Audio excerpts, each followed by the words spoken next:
ಅವರು ಪಾಕಿಸ್ತಾನದಾಗ ಹುಟ್ಟಿ ಪಂಜಾಬ್ದಾಗ ಬೆಳೆದು ಇಷ್ಟು ಚಲೋ ಕನ್ನಡ ಮಾತಾಡ್ತಾರೆ. ನಮ್ಮ ಕನ್ನಡದಾಗ ಇದ್ದಿದ್ದಕ್ಕೆ ಕನ್ನಡ ಮಾತಾಡಕ್ಕೆ ಹೋಗೋದು.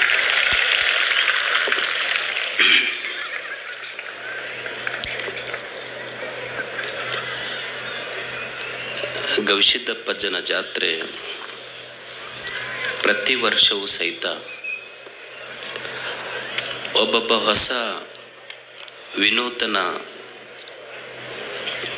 ಲೈಟ್ ತೆಗಿಪಿ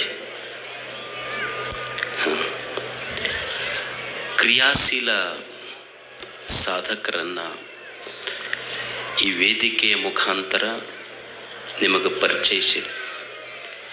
ಅದು ಎಷ್ಟೋ ಜನರ ಬದುಕಿಗೆ ಸ್ಫೂರ್ತಿಯಾಗಿದೆ.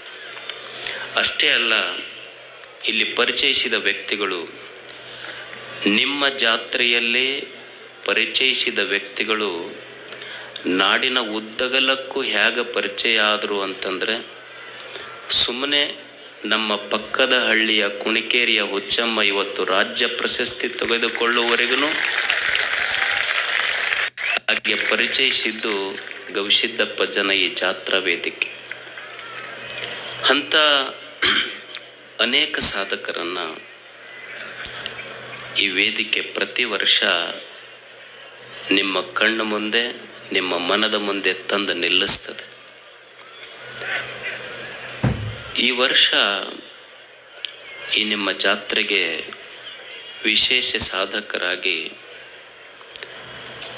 ಇಲ್ಲೇನು ಎಲೆಕ್ಷನ್ ನಡೆದಿಲ್ಲ, ನಾಮಿನೇಷನ್ ಇಲ್ಲ, ರೆಕಮೆಂಡೇಶನ್ ಅಂತೂ ಮೊದಲ ಇಲ್ಲ.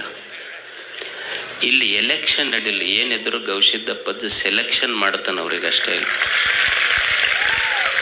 ಯಾರಿಗಾತ ಸೆಲೆಕ್ಷನ್ ಮಾಡ್ತಾನ ಅವ್ರು ನಿಮ್ಮ ಎದುರಿಗೆ ಬಂದು ನಿಲ್ತಾರಷ್ಟೆ. ನಮಗೂ 100 ಪತ್ರ ಹಾಕಿ ಕೇಳಿರ್ತಾರ, ಆದರೂ ನಾವೇನು ಕೇಳೋ ಪೈಕಿ ಅಲ್ಲ ಅವರಿಗೆಲ್ಲ. ಇಲ್ಲಿ ನಿಮ್ಮ ಹಿಂದ ನಿಮ್ಮ ಮುಂದೆ ಒಬ್ಬ ಅಮ್ಮ ಕುಂತಾಳ. ಆಕೆ ಹೆಸರು ಶಾರಮ್ಮ. ಬೆಳಗಾವಿ ಹತ್ರ ಚಿಕ್ಕಲಗುಡ್ಡದವರು. ಜೀವನದ ಪ್ರಸಂಗಗಳು ಹೆಂಗೆ ಬರ್ತಾವಂದ್ರೆ, ಆಕೆ ಚಿಕ್ಕ ವಯಸ್ಸಿನಲ್ಲಿ ಮದುವೆ ಆಯ್ತು. 7 ತಿಂಗಳ ಮಗುವಿಗೆ ಆಕೆ ಗರ್ಭವತಿ ಇದ್ದಾಗ ಯಜಮಾನ್ ತೀರ್ಕೊಂತಾನ. ಗಂಡ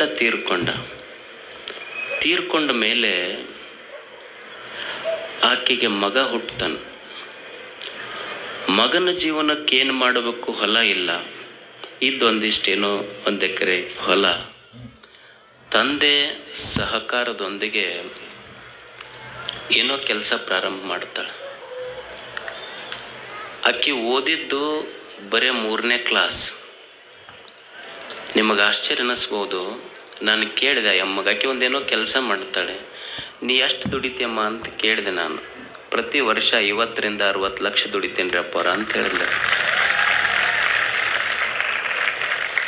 ಈಗ ಬಿಡುದೇ ಇಲ್ಲ, ಅವ್ರು ಕೆಳಗಿಡದ್ರಾಗ ನಮ್ಮ ಮಂದಿ ಫೋನ್ ನಂಬರ್ ತೊಗೊಂತಾರ. ಅವ್ರು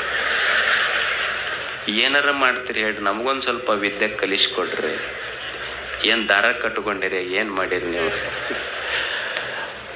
ಅಂದ್ರೆ 50-60 ಲಕ್ಷ ರೂಪಾಯಿ ಪ್ರತಿ ವರ್ಷಕ್ಕೆ 3ನೇ ಕ್ಲಾಸ್ ಓದಿದ ಹೆಣ್ಮಗಳು ದುಡಿತಾಳೆ. ಮತ್ತಕ್ಕೆ ಏನು ಮಾಡ್ತಾಳ್ರಿ ಅಂಥದ್ದಂದ್ರೆ ಕೌದಿ ಹೊಲಿತಾಳೆ. ಕೌದಿ ಹೊಲದ 50-60 ಲಕ್ಷ ದುಡಿತಾಳೆ. ಅಲ್ಲ, ಕೌದಿ ಹೊಲೆ ಅದ್ರೊಳಗೆ ಏನು 50-60 ಲಕ್ಷ? ನಮ್ಮ ಊರಾಗ ನಾವು ಹೊಚ್ಕೊಂಡು ಮುಕ್ಕೊಂಡಿವಿ, ಅದ್ರ ಹೊಲ್ದಿಲ್ಲ ನಾವು ಯಾರು.